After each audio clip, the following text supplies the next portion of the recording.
Políticos e empresários suspeitos de estarem ligados a um esquema de desvios de verbas públicas são investigados pela Polícia Federal na Operação Cashback. Essa é mais uma extensão da Operação Maus Caminhos. A Operação Cashback previu o cumprimento de 40 mandados de busca e apreensão e 16 de prisão temporária e preventiva. Entre os alvos estavam empresários e políticos. Nesta academia, no bairro Parque 10, a Polícia Federal procurou por Murad Aziz, irmão do senador Omar Aziz. Nesse condomínio de luxo na zona centro-sul de Manaus, os agentes estiveram na casa de um advogado e ex-deputado estadual que comandou a empresa de gás do Amazonas. Lino Cícero já tinha sido citado em fases anteriores da investigação, mas agora foi confirmado pela polícia que ele colaborava com o esquema criminoso. A Operação Cashback é mais uma fase de uma investigação sobre desvios de recursos da saúde pública do estado do Amazonas. Em nota oficial, a Polícia Federal informou que o desvio estimado é de cerca de 140 milhões de reais. Mas a partir da análise dos documentos que foram apreendidos nesta quinta-feira, é possível que esse valor seja ainda maior. Para se ter uma ideia, as empresas contrataram um contador que fazia certas operações financeiras de fachada para esconder para onde o dinheiro ia realmente. Essa operação chegou, inclusive, a emitir notas frias de serviços que nunca foram prestados.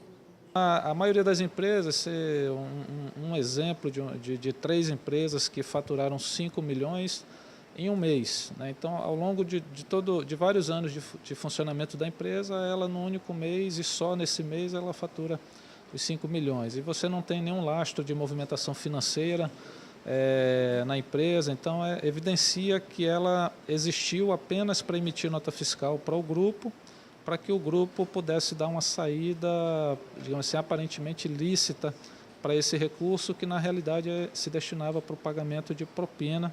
A Polícia Federal confirmou ainda que 10 pessoas foram presas. Um dos detidos foi Sérgio Bringel, dono de empresa de equipamentos hospitalares que tem um contrato de 520 milhões de reais que está sendo investigado nessa fase da operação. Além disso, a Receita Federal, analisando a parte fiscal dessa empresa, identificou aproximadamente 100 milhões em notas fiscais emitidas, notas fiscais frias que teriam sido emitidas em favor desse grupo. A primeira fase dessa investigação foi chamada de Operação Maus Caminhos. Investigou Mohamed Mustafa e Priscila Marcolino, sócios da empresa Novos Caminhos. O instituto foi contratado para prestar serviços de saúde, mas os valores eram superfaturados e geraram um prejuízo de mais de 100 milhões, segundo a Polícia Federal. Na Operação Custo Político, ex-secretários estaduais e até o ex-governador José Melo foram apontados como suspeitos de receber propina. Melo e os envolvidos foram presos porque recebiam repasses que chegavam a 35 mil reais. E o empresário Murad Aziz se entregou à Polícia Federal no início da tarde de hoje. Ao vivo, a repórter Tamires Claire traz os detalhes. Oi, Tamires, muito boa noite para você. Oi, Nayandra, boa noite para você, boa noite a todos. Pois é, com isso, já são 11 pessoas presas por essa operação Cashback. Ele se entregou depois de a polícia já ter ido na casa dele e também na academia que ele administra ali próximo. Ele é investigado por lavagem de dinheiro e tráfico de influência. De acordo com a polícia, ele agia com Jader Pinto, que era cunhado do irmão dele. E ele usava a posição política dele, a influência política dele para extorquir pessoas. Por exemplo, tem um depoimento da empresária que administrava a empresa que prestava serviços para a saúde na época. E ela disse que Murad, a pedido, que na verdade Jader, a pedido de Murad, chegava a pedir 10% de tudo que a empresa ganhava do Estado. E a partir do momento que ela se recusou a fazer esses pagamentos, o Estado começou a atrasar os pagamentos para ela. A Suzane já demorava um pouco mais para fazer os pagamentos para ela e depois a empresa foi substituída por uma outra. E de acordo com o próprio Mohamed Mustafa, também investigado nessa operação, quem era um sócio oculto dessa empresa seria o próprio Murad Aziz. E ele, inclusive, conseguiu essa posição depois de ter conseguido a licitação para a empresa, usando a influência com o deputado Sabino Castelo Branco, que também é investigado nessa operação. Sabino Castelo Branco também é investigado porque ele também tinha uma outra empresa que prestava serviço de segurança e nisso tudo a polícia acredita que ele deu um prejuízo no estado de mais de 3 milhões de reais. De acordo com a polícia, toda essa operação, como a gente viu, chegou a movimentar mais de 140 milhões de reais em desvio. Agora a polícia ainda procura outras 5 pessoas envolvidas nesse esquema, Nayandra. Tá certo, Tamires. Muito obrigada pelas suas informações. Boa noite para você. Bom, de acordo com as informações que constam no inquérito, alguns dos envolvidos citados na reportagem diziam, durante cobranças de propinas, serem donos do Estado. Como bem disse o superintendente da Polícia Federal no Amazonas, a população há anos vem sendo privada dos melhores recursos, privada do direito de ter acesso a uma saúde digna, porque quando os investigados se denominam donos do Estado, também se dizem donos da saúde das pessoas. Enfim, não é novidade para ninguém que a saúde do Amazonas vive uma situação alarmante, calamitosa.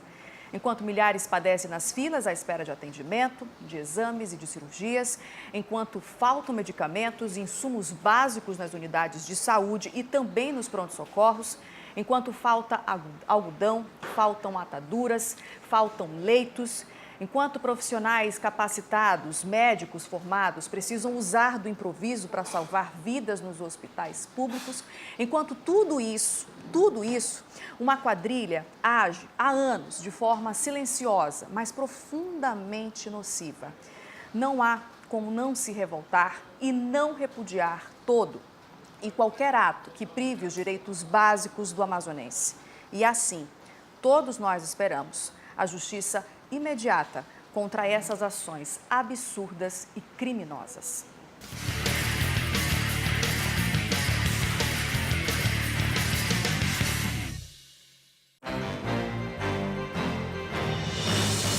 A Polícia Civil deflagrou hoje a Operação Rastreamento 2. A ação foi para cumprir 39 mandados de prisão de presos do regime semiaberto que estavam sendo monitorados por tornozeleiras eletrônicas.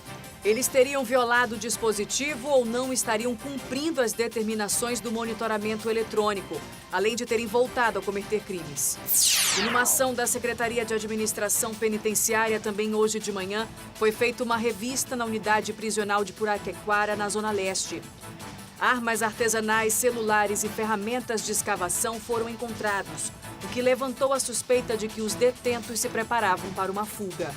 Já os fiscais do Procon Manaus foram verificar nesta quinta-feira possíveis irregularidades na venda de brinquedos nas lojas do centro e dos shoppings de Manaus. A medida é uma forma de ajudar os pais a escolherem com segurança os presentes para o Dia das Crianças.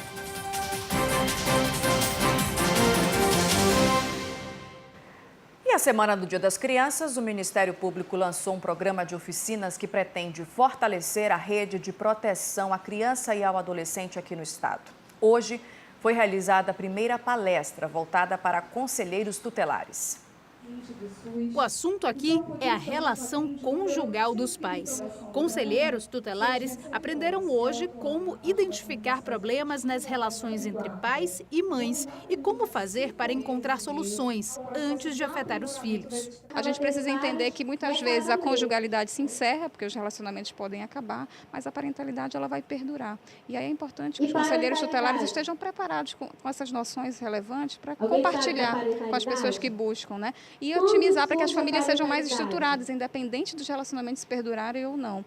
A Laudímia é a conselheira da zona rural E ela conta que lá a cultura das famílias facilita a violência. Por isso, o trabalho do conselheiro é muito importante para mudar esse pensamento. Tem essa cultura de entregar os filhos, de achar que porque deu certo comigo, dá certo com o filho. Então, em primeiro lugar, a gente tem que lidar com isso, de procurar conversar para saber que as coisas mudaram, que eles precisam, eles têm direitos, mas eles também têm deveres. A palestra realizada hoje no Ministério Público faz parte de um programa permanente lançado esta semana. O objetivo é fazer com que os profissionais ligados à proteção infantil estejam cada vez mais integrados. Para que a gente possa achar os melhores caminhos para garantir o melhor interesse da criança e do adolescente. E por lei, agora as vítimas de violência doméstica têm prioridade para fazer o exame de corpo de delito. Recentemente, um caso chamou atenção em Manaus. Uma mulher foi agredida várias vezes com um pedaço de madeira pelo ex-companheiro, por não aceitar o término do relacionamento. De acordo com a Secretaria de Segurança Pública, só no primeiro semestre de 2018 foram registrados mais de 7 mil casos de violência contra a mulher no Amazonas. Até julho, 2.600 medidas protetivas foram solicitadas.